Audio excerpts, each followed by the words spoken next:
That's already a lot, doing what you can. I hope so. You know, usually when we do this, now you pretend like you're talking to me, you smile, Yeah. I smile back. Right? Are we on? Yes, we are. That means we can begin. Yes, we can. Is that important? I think nothing is important, actually, after yesterday's November shock. So, we all know by now that Donald Trump has won the US presidential elections, and he's expected to be the next resident of the White House come January 20th. The November shock was not only for the rest of us around the world, but was also apparently for the American people. It was for the American pollsters, which I think they are probably the biggest losers of these elections. And certainly all the elites, and I would underline probably the East Coast elites of the United States, who have been rallying behind Hillary Clinton to a large degree, who've been writing the analysis, commenting on air. Most of the networks, really, aside from Fox News, they've been siding with Hillary Clinton. Anyway, we're going to be taking your questions and your comments. Nina is here, of course, to help, as she has over the last 2 Facebook chats we had. So, yes, as I should have said, this is the 3rd of a series about the American elections, and today we are the morning after, and we're all trying to sober up, especially those amongst us who only got a few minutes of sleep. That's right. Anything? We haven't gotten any comments yet, so please send your questions and comments in if you have any. But we did mention the media, and we mentioned that in one of our first chats, is the media to blame? I think some people think that the media kind of underestimated the power of Trump and kind of ignored the people, all his support. So, you know, you mentioned the media, the elite. Right. Do you think that they're to blame for kind of ignoring him?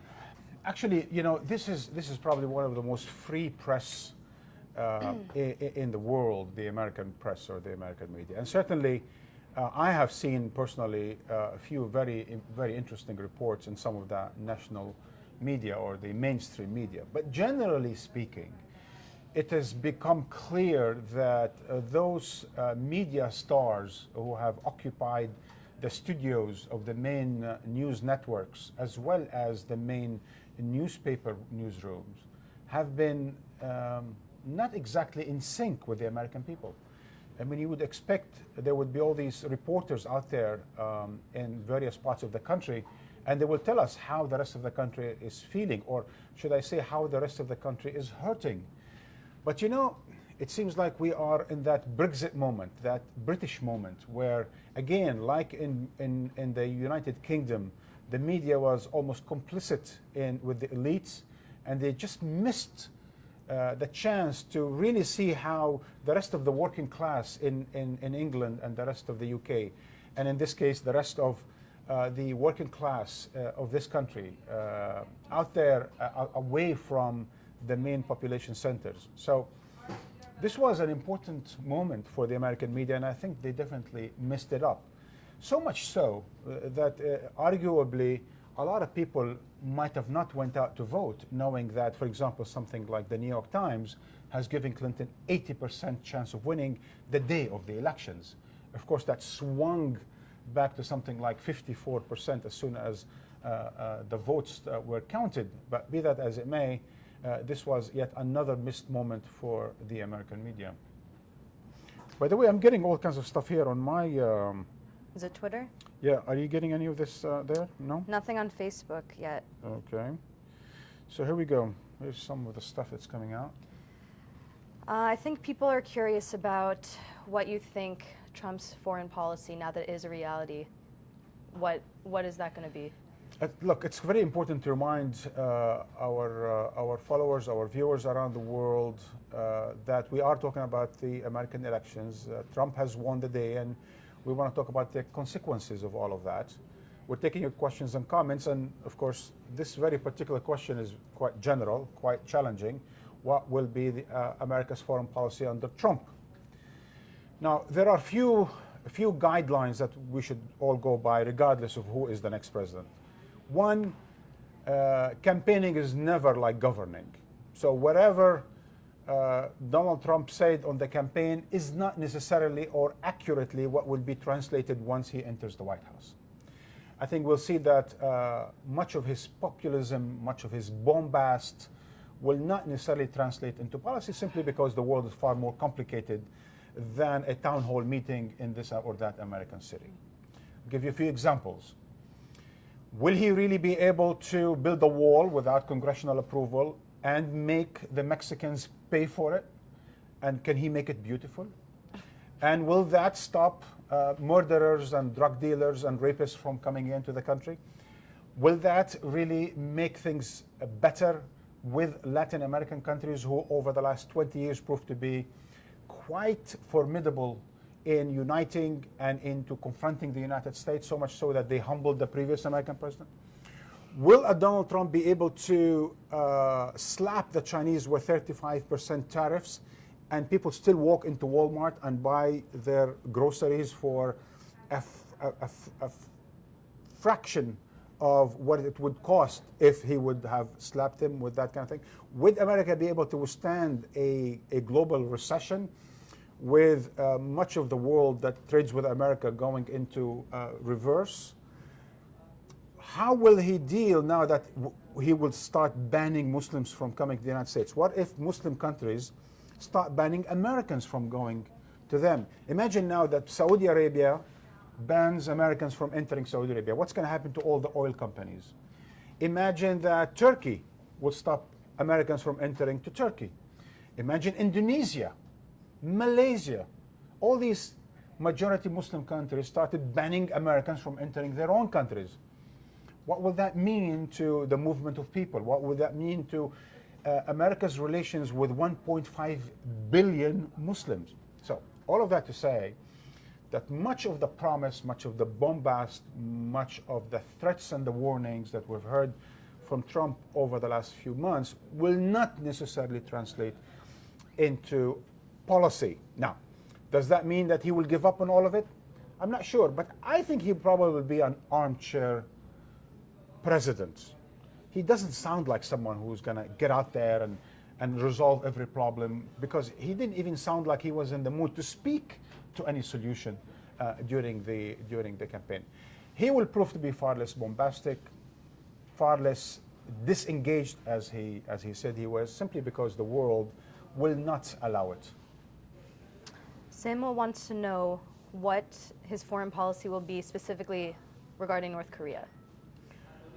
To be honest with you, I wouldn't know that well. I don't know actually a lot about American policy towards North Korea, but I know from what he said during the campaign. So the thing that is most worrying is that he basically told the Koreans and the Japanese that they can no longer depend on the United States nuclear umbrella if they don't cough up all sorts of rewards and paybacks to the United States for America's protection of those two South Pacific nations, which means, or it meant for a lot of people, that he was actually encouraging nuclear proliferations in the likes of South Pacific, and notably for what we call nuclear countries like Japan, that has the capacity to develop nuclear power but has not developed nuclear weapons because it enjoys the protection of American nuclear umbrella. So clearly there's going to be tension on the questions of North Korea, but clearly, as every American president has learned over the last 20, 30 years,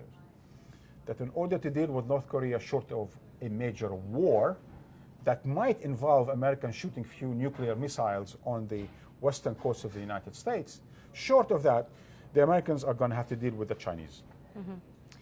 President Trump will going to have to work with those countries that President Obama has tried to nurture new relations with, and they include Japan, South Korea. They also include China, Vietnam, Thailand, and other countries.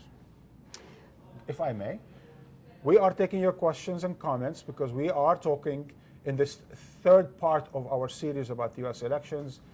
And today we're talking about the November surprise, which basically alludes to yesterday's incredible win by Donald Trump, the next president of the United States.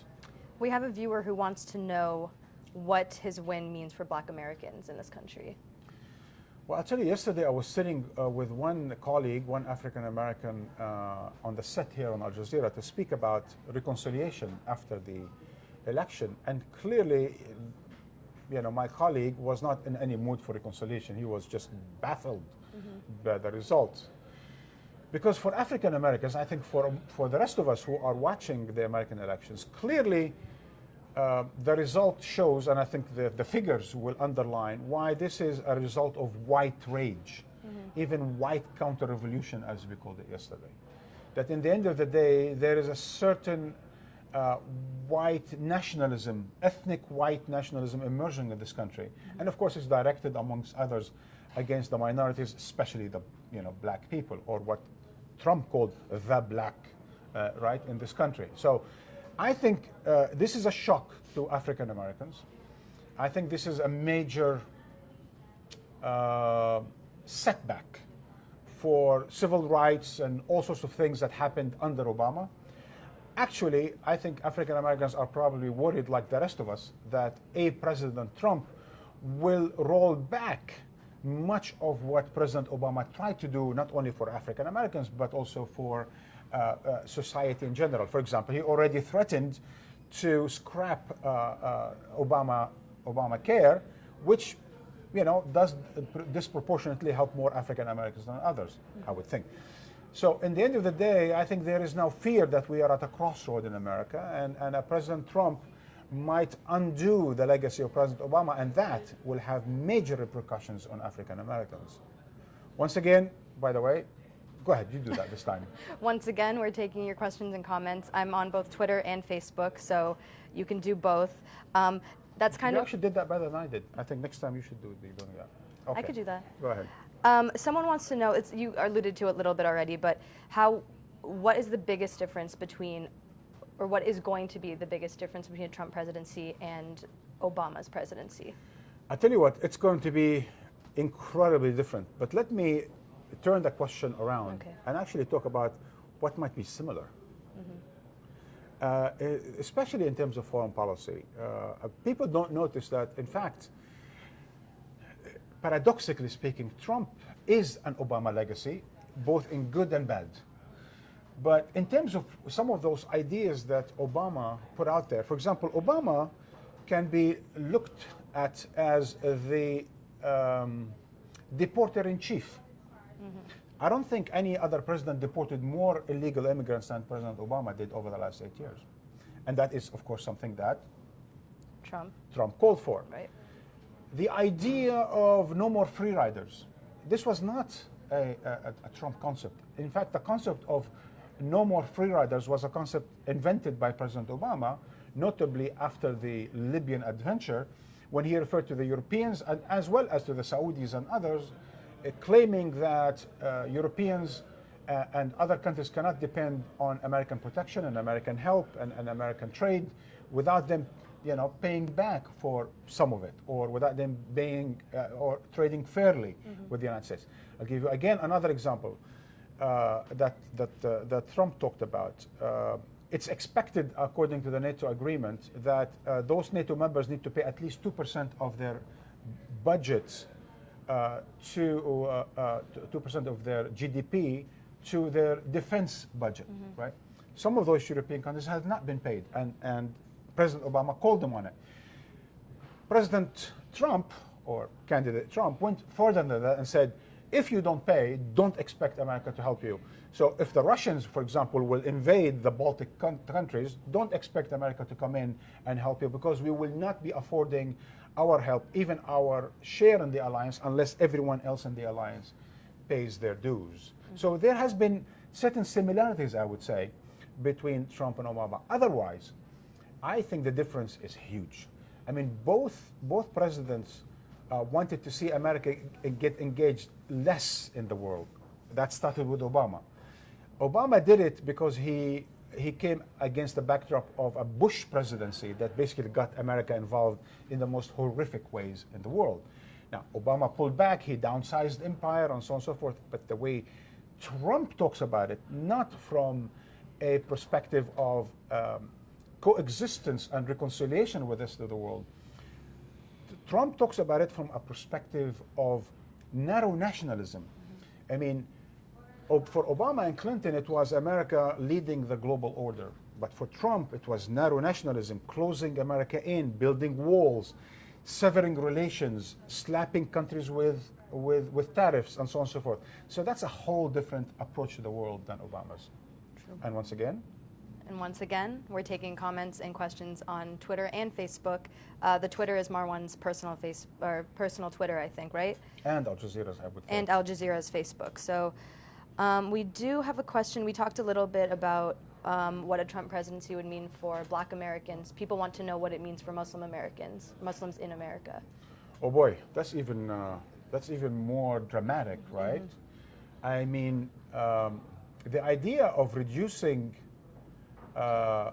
civil rights and civic rights to a person's religion, and that now a Muslim in America is going to have to prove their loyalty to the country, unlike any other Americans. This definitely proves that America is no longer the liberal country it proved to be, where rights and privileges are not dependent on one's views, Right. or on one's religion, or on one's original nationality or country of birth. So what we have here now is a Trump that's going after Muslims as if they are the other, the enemy within.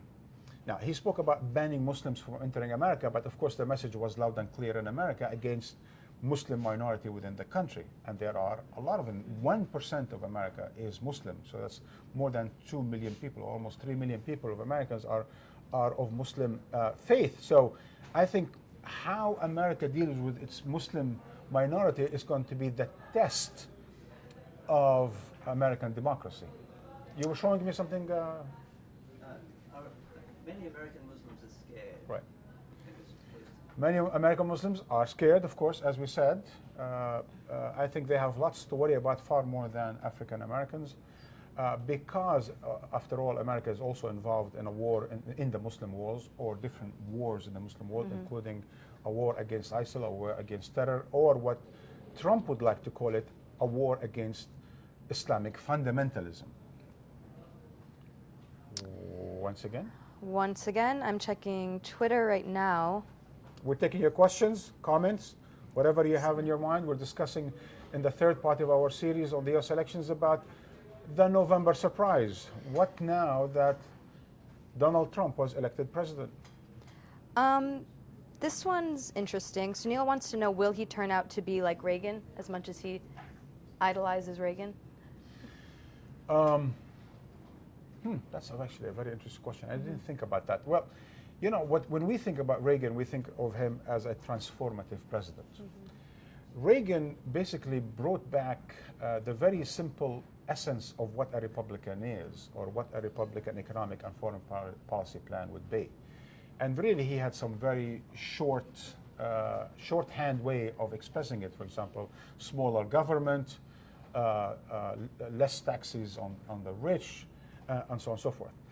I think the thing with Donald Trump is that he sounds to me, and he sounds to a good part of the Republican establishment, to be not exactly a Republican, not even a conservative. He sounds to be more of a nationalist, of American nationalist. In fact, when Newt Gingrich first spotted Donald Trump, he said he was not a normal person. He was nothing like the other Republicans. And look at some of his policies. I mean, some of his policies, or what he recommends to be American policy, are not Republican at all. For example, chumming up to his buddy Putin is not exactly a Republican, not exactly a Reagan, like approach to Russia or to Moscow. His talk about trade is definitely nothing like what a Ronald Reagan would have done. So while he did run on the Republican ticket, what is clear is that he's not a Republican in any traditional way. He's not conservative in any traditional way. That, of course, did not bar all the evangelicals, for example, to vote for him, and many among the Republicans, especially the poor, white class, uneducated, to vote for him. But he certainly no Ronald Reagan. Okay. Not yet, anyway. Okay, changing lanes a little bit. We have a lot of viewers who are asking about his foreign policy in Africa. You mean Trump's? Yes. We have absolutely no idea. I mean, I don't have. He I hasn't did mentioned not. much. He did not mention much about that. I'm sure it will be contrary to whatever President Obama tried to do. But you know what? Again, let's look at that briefly. What Obama did is he created a central command for Africa, an Africa command. So now America is involved with special forces in a number of African countries. And I'm not sure that Trump will give that up. If anything, because he promised that of the war against ISIL is going to be as severe as he threatened it to be, I think clearly he's going to use all sorts of powers that he inherits from President Obama, that the other one inherited from President Bush under the Patriot Act, in order to act. And I think special forces, drones, and so on and so forth are going to be some of those instruments at President Trump's disposal. Whether he will engage Africans in other forums, I'm not sure. We don't know much about that. Okay. And again, I am taking your questions on my phone. I had a bunch of comments asking why I was on my phone. So Yeah. why were we surprised with the outcome of the election? Look, we were as surprised as we were surprised by Brexit, right? When the Similar. UK pulled out of the European Union. Pollsters and elites and so on and so forth were quite adamant in supporting, in that case, UK membership in the European Union, and in this case, they were behind Hillary Clinton. And it was very difficult to look beyond so many of these polls that were conducted about who might win this election. But we spoke at least at Al Jazeera and various other forums about why, despite his horrible campaign, Trump remained a formidable candidate. Yep. But because remember, and by the way, we heard that also yesterday on Al Jazeera. Apparently, Trump won despite his campaign, not because of the campaign. Clearly, America wanted change from Obama. But here is the paradox, and I think we're going to have to be studying this. I think political scientists are going to be studying this for years to come. President Obama leaves office with 54% favorability rating. That's double of what George Bush left his office. So, my question is, why would Americans want to depart so far from President Obama while giving him 54 favorability rating? Yep. That's what we call a paradox.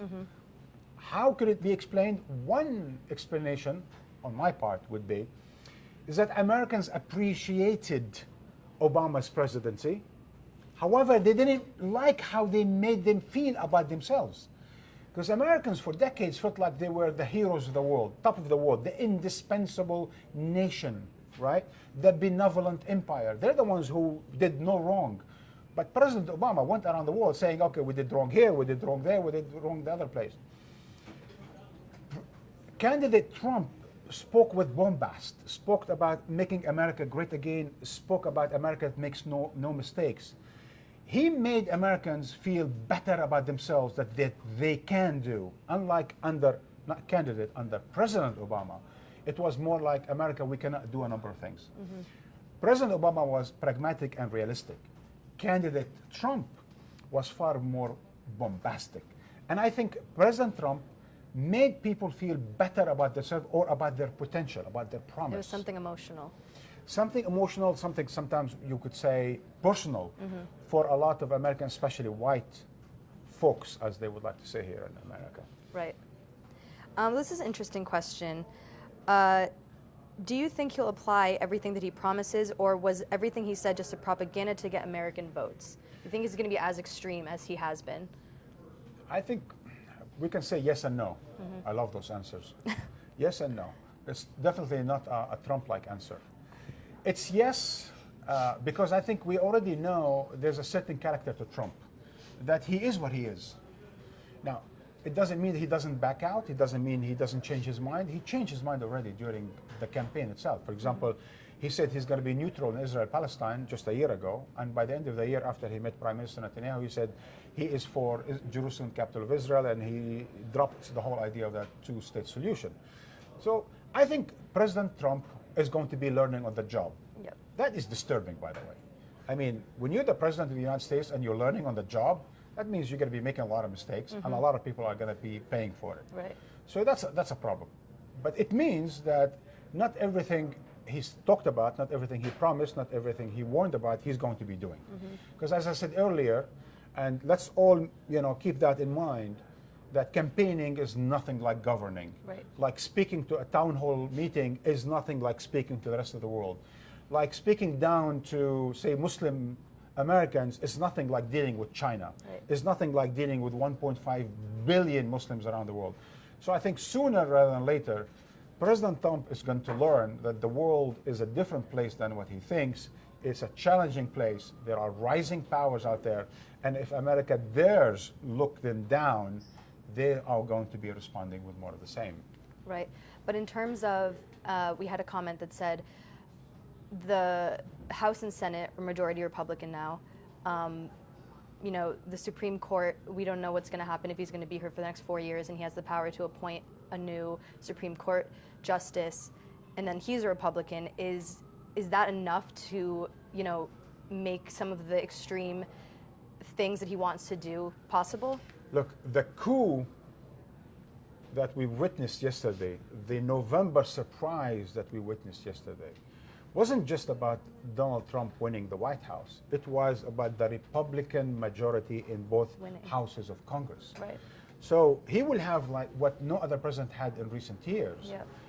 He's going to be able to pass any Supreme Court justice, or Right. SCOTUS as they call them here, as he wishes. So I think he's going to have a major impact on the makeup of the Supreme Court. There's absolutely no doubt about that. Now, do I think he's going to last more than 40 years? Well, I can tell you now, I'm, That was another question. Is it 4 or 8 years, you think?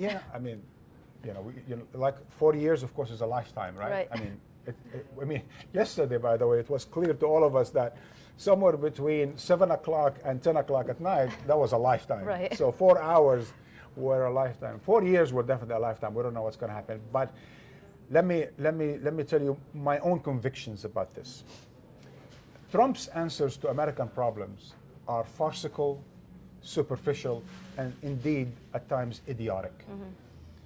So if that's what he's going to be working on, I think it's going to blow up in his face. I think it's going to be blowback from the rest of the world, and I think he might not even last the 40 years. If what we see is what we're going to get. But if he changes, if he learns, he becomes more pragmatic, and so on and so forth, then, God knows what will happen. But for the time being, I can assure you one thing. If he does follow up on all his warnings and promises and threats and so on and so forth, I don't think he will last more than 4 years. And by the way, we're taking questions and comments on Twitter and Facebook Live. So if you have one, please write it. What do you think is going to happen with NATO with the Trump presidency? We just heard President Hollande and the foreign minister of Germany, whose name just skipped me now, speak to the result of the American elections. And President Hollande saying, look, I'm looking forward to work with President Trump, but, he said, we have issues. And from the stuff that we heard during the campaign, we have differences that we need to discuss. So clearly Merkel of Germany, Hollande of France, and certainly May of the UK are going to have issues with the American president. And they certainly don't like everything he said and the way he said them about NATO, about the role of NATO, about the obligations and rights and privileges of NATO members, and so on and so forth. Talking down at the Europeans at this point in time is not exactly very clever. Not if you want to put together a coalition and to be able to deal with China and Pakistan and so on and so forth. So I think he's going to probably humble down and probably forget about a lot of the things he said to the Europeans. He's going to start talking equally as equal partners to the Europeans. I doubt he will give up on the alliance anytime soon. Look, once again, I think everything that Trump inherited, just like his predecessors, everything he inherits that are tools of American power, he's not going to give up. I think NATO is a tool of American power. America leads NATO. There is no NATO without America. NATO does not move right, left, or center without American permission, without American leadership. So this is one of American tools. Now the question is, will Trump try to renegotiate the North Atlantic Treaty? I think the Europeans are not ready for that. And I think that's going to be an uphill battle because they've already been paying up a lot for a lot. Where he will squeeze them is by his rapprochement with Putin. I think now, more and more, the Europeans are going to feel sandwiched between Putin and Trump. And Trump, as well as Putin, could start shaking the Europeans down by simply maneuvering behind their back and claiming that there's some new Moscow-Washington thing brewing, on the horizon. That should mean that the Europeans need to get their act together sooner than later in order to confront or to talk to Trump as one united front. We're taking your questions and comments on Twitter and Facebook again, so please send them in if you have them. Well, you sound frustrated. This is a conversation with the rest of the world, not between you and I. It's not. You're right. I do have a new Yeah, question for you. Yes. Great. Okay, cool. A lot of people are asking about the economy. He talks about bringing jobs back to the U.S. He talks about how Mexico and China are stealing our jobs. How realistic is that? I think this is one of the main reasons why Trump became president. Because he put his finger on something that hurts so many Americans in so many so-called battleground states, those at one point major industrial hubs of the country, Michigan, Wisconsin, Pennsylvania, and so on and so forth, Virginia. He put his finger where it hurts. Those countries, those states have lost lots of jobs when manufacturing jobs were basically outsourced to China because there is cheaper labor.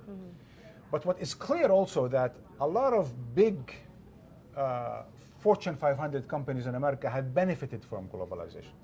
So the question, this was not a zero-sum game only. Within America, corporations gained a lot, while working class people lost to other working class people in Mexico and China and elsewhere. The question is, how do you resolve that? America has led free trade and globalization. If it's going to abruptly become isolationist in terms of trade, I think that's going to only create global recession, and it's not going to get Americans any more jobs.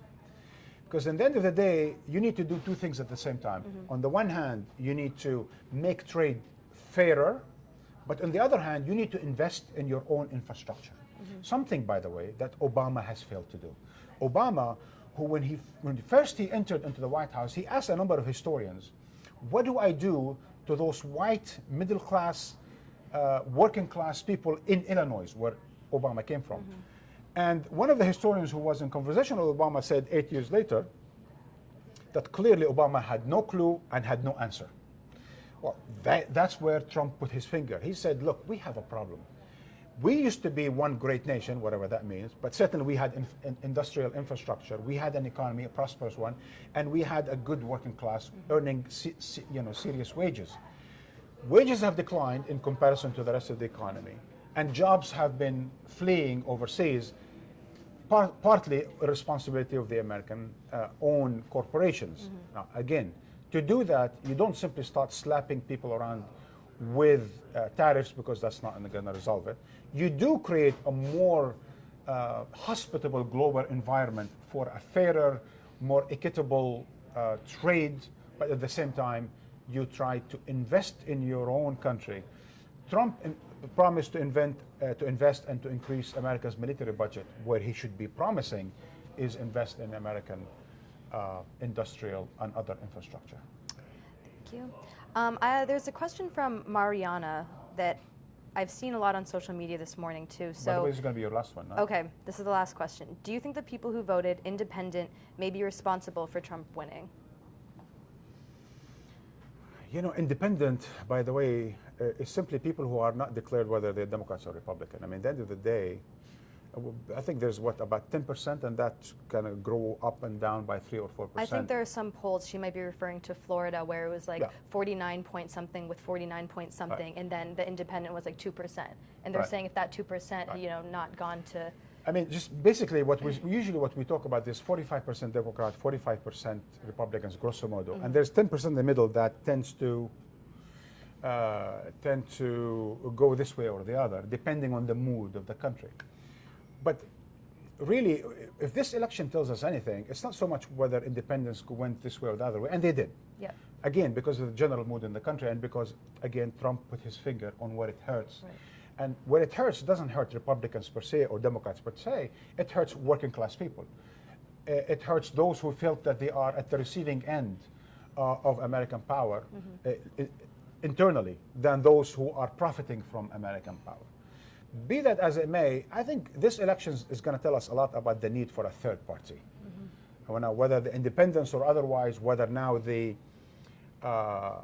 Bernie Sanders of the world, because really now the big answer, or the big question, let me say, now this election is gone, now that everyone knows that we had two elites, two representative of the American establishment running for the presidency, elected, by the way, by only 9% of the American electorate, because the Republican and the Democratic primaries were voted by simply 9% of the American people.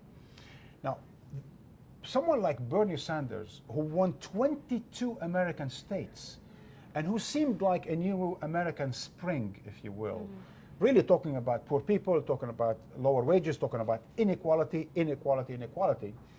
I think those people moving forward after they created the movement they did, now they're going to have to ask themselves, do they stay as part of the Democratic Party? Could they change the Democratic Party? Will the Democratic Party be able to change itself moving forward? Or will they have to create a whole different other party? I think these are important questions facing America moving forward, because what we've learned from this election is this two-party system that basically is dependent on the American establishment is no way for democracy to flourish in this country. Interesting. Good enough? Good enough. I think that's all. All right, third of our series is over.